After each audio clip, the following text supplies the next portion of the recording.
Squadron leader Mohammad অসীম জাওয়াদের funeral parade এবং দ্বিতীয় নামাজের জানাজা আজ শুক্রবার ঢাকা সেনানিবাসস্থ বাংলাদেশ বিমান বাহিনী ঘাঁটি বাসারের প্যারেড গ্রাউন্ডে অনুষ্ঠিত হয়েছে। এ সময় তাকে গার্ড অফ অনার প্রদান করা হয়। সেনাবাহিনী প্রধানের পক্ষ থেকে chief of general staff lieutenant general Wakeruzzaman ও বিমান বাহিনী প্রধানের পক্ষ থেকে সহকারী বিমান বাহিনী প্রধান air vice marshal Hasan Mahmud Khan এবং নৌবাহিনী প্রধানের পক্ষ থেকে ঢাকা নৌ অঞ্চলের আঞ্চলিক কমান্ডার অ্যাডমিরাল মাসুদ ইকবাল মরহুমের কফিনে পুষ্পস্তবক অর্পণ করে তার প্রতি শ্রদ্ধা জ্ঞাপন করেন। এছাড়াও অনুষ্ঠানে স্কোয়াড্রন লিডার মোহাম্মদ অসীম জাওয়াদের পরিবারের সদস্যগণ, সামরিক বাহিনীর ঊর্ধ্বতন কর্মকর্তাগণ এবং অন্যান্য পদবীর সদস্যবৃন্দ উপস্থিত ছিলেন।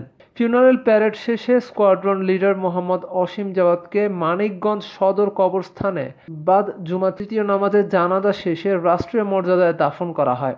উল্লেখ্য, চট্টগ্রামের বাংলাদেশ বিমান বাহিনী ঘাঁটি জহুরুল হক প্যারেড গ্রাউন্ডে মরহুমের প্রথম জানাজার নামাজ অনুষ্ঠিত হয়। এদিকে কর্ণফুলী নদীতে বিধ্বস্ত হওয়া বিমান বাহিনীর প্রশিক্ষণ বিমানের ধ্বংসাবশেষ উদ্ধার করেছে বাংলাদেশ নৌবাহিনী। গতকাল বৃহস্পতিবার রাত 9:30টার দিকে নগরের কর্ণফুলী থানাধীন জুলধা মাতব্বর ঘাট সংলগ্ন HM স্টিল কারখানার পাশে কর্ণফুলী নদী থেকে বিমানের ধ্বংসাবশেষ উদ্ধার করা হয়।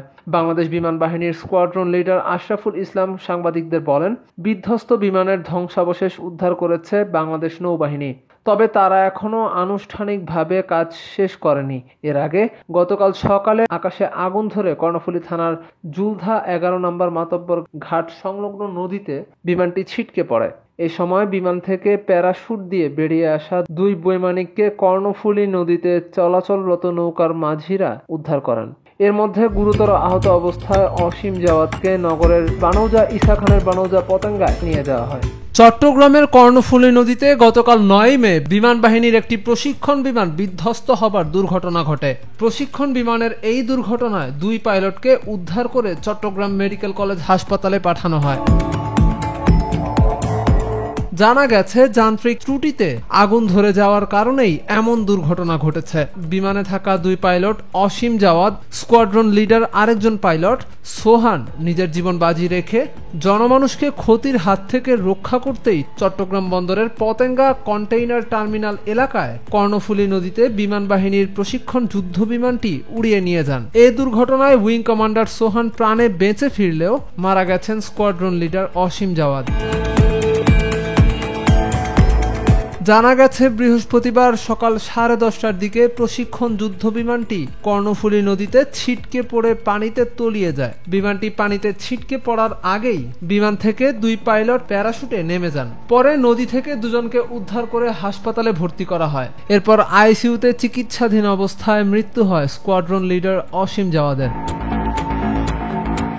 বিমান বাহিনীর কর্মকর্তারা জানান, ঘটনাস্থলের পাশেই সার্জেন্ট জহুরুল হক বিমান ঘাঁটির অবস্থান। দুর্ঘটনা কবলিত বিমানটি সেখান থেকে যাত্রা শুরু করে। কিছুক্ষণ পরে বিমানটিতে যান্ত্রিক ত্রুটি দেখা দিলে তাতে আগুন ধরে যায় এবং কর্ণফুলী নদীতে বিধ্বস্ত হয়। এদিকে দুর্ঘটনার কারণ উদ্ঘাটনের জন্য একটি উচ্চ পর্যায়ের তদন্ত কমিটি গঠন করা হয়েছে। ISPR জানায়, প্রধানমন্ত্রী শেখ হাসিনা বিমান বাহিনীর প্রধান air chief marshal Sheikh Abdul Hannan মরহুমের আত্মার মাগফিরাত কামনা করেছেন এবং শোক সন্তপ্ত পরিবারের প্রতি গভীর সমবেদনা জানিয়েছেন। দুর্ঘটনায় কবলিত বিমানটি উদ্ধারের চেষ্টা চলছে। মর্মান্তিক এই দুর্ঘটনায় স্তব্ধ চট্টগ্রামবাসী, নেমে এসেছে শোকের ছায়া।